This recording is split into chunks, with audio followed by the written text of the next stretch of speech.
one of the obvious goals to improve the offensive line, especially after they cut their starting tackles, Eric Fisher and Mitchell Schwartz. Here is Patrick Mahomes when he was asked about the state of the offensive line and the obvious efforts to make it better for 2021. Yeah, I mean, I think we have a lot of great guys in that offensive line room. Guys that are ready to compete, guys that played last year, and then guys that have a lot of experience coming in. And that breeds competition, and you love that. That's in every single room in this locker room is competition. You're going to go out there, compete, and try to earn your way to earning a spot and to find a way to be the best player you can be to try to get us to the Super Bowl. Based on the story last year of Andy and Brett reaching out to you during the first round of the draft, do you feel like you'll have a bit of a say come this year with regards to how to, keep fortifying that offensive line? Yeah, I mean, I try to give my input on everything I can in this building of trying to help out the team in the best way possible. But at the end of the day, I trust in Veach and I trust in Coach Reid to make the right decision for the betterment of the team. And so if they ask me, I'll give my input and do that different type of stuff. But they have a pretty good track record of getting great players in this building. Yes, they do. Yeah, they do. Oh, yes, they do. Oh, absolutely they do. But you got to have more than one. Yeah. You got to have more than Patrick Mahomes. They had great players there already when they got Mahomes, and they need to keep great players around him, and they need to have great players on the offensive line. And I like how he threaded the needle with that question, because one of the big topics now in the NFL, how much influence will a quarterback have, should a quarterback have in the acquisition of talent, whether it's Tom Brady, Aaron Rodgers, Russell Wilson, you throw Patrick Mahomes in there as well. He'll give his input when he's asked, but he's not going to be showing up knocking on someone's door with a list of players he wants to see the team add. Yeah, that's right. I mean, I think, that's usually about as far as the respect level goes between organization and big-time franchise quarterback. They might ask his opinion here and there. Hey, what do you think about this guy? What do you think about that player? All of that. Not that they're going to just go, oh, Patrick said this, now let's go upstairs and make that happen. But they're definitely going to listen to it. Hey, they know the guy studies football. Then they know the guy's been around athletes his whole life and can recognize, the good ones from the bad ones. And I think that's what the smart teams do is, hey, Belichick, McDaniels, listen to Tom Brady. He's not in the meeting saying, but they might talk about a player, and they're gonna listen to Tom and his opinion. They know he's been around the block a few times and all that. But they weren't gonna go back into a personnel meeting and be like, we gotta cut that guy. Tom said he's had enough of him. No, it's not quite to that extent. But I think that's the right approach with the conversation there between, Veach, Andy Reid, and Mahomes, and I think it's a healthy one.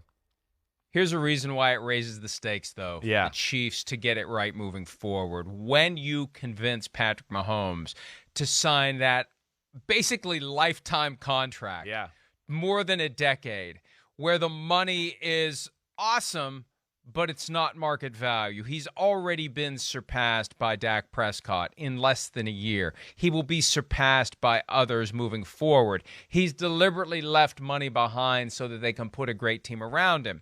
So if they don't, he's got a beef, a legitimate beef.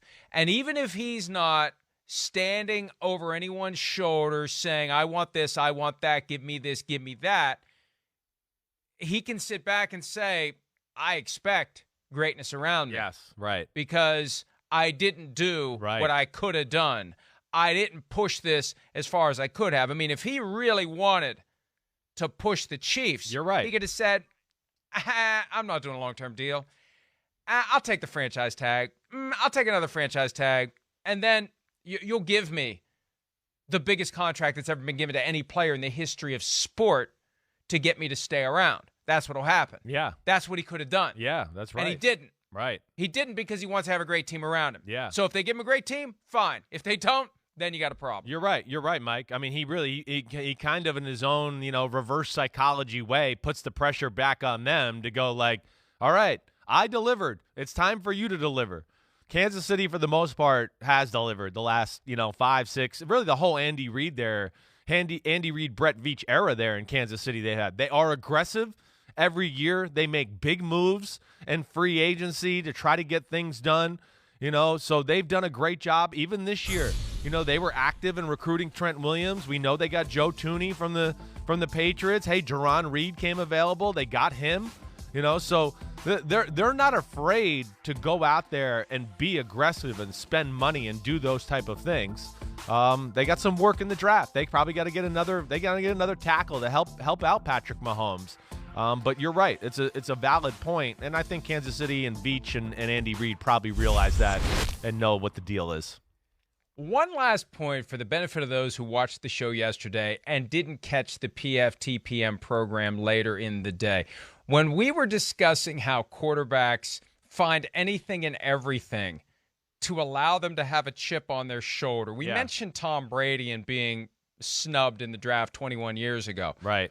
But Patrick Mahomes has a little bit of that too. I got to mention that, Chris. Remember when he beat the Bears? Yep. The guy who was taken ahead of him, he starts counting off 10 on his fingers. Sure. Because he was the 10th pick that year. Sure. And then last year, when they were beating the Ravens on Monday Night Football, shredding the Ravens, he counted off 1, 2, 3, 4 because under the NFL top 100 players of the year, Lamar Jackson was 1 and Mahomes was 4. So he's got some of that. He knows how to do it in a way that doesn't really upset anyone or come off as petty. It comes off as charming. Right. But he's got it too. No doubt. No doubt. And again, it's kind of what we talked about a little yesterday, right? I'm sure, it's naturally in them, but they got in the league. You lose an AFC championship game. You feel a few disrespects here or there, and you start to pay attention a little bit. There's no doubt. He's a competitor. He does do it in a way that is very charming because for whatever reason, he doesn't go and talk about it, I guess, a little bit. It's on the field. Hey, he knows about it, but he doesn't sit there and lecture us, or we don't have to hear 9 stories about how he's the greatest competitor ever and he's never going to forget about that. So he does. He's got a very good way about, kind of delivering the message. And of course, if Trevor Lawrence tries to pull that move, all he can do is 1. That's again until you start to get disrespected. There's nothing you can use. You got no tools in the bag. Hi, I'm Mike Tirico, and thanks for watching. Make sure to hit subscribe for the latest news and highlights from NBC Sports.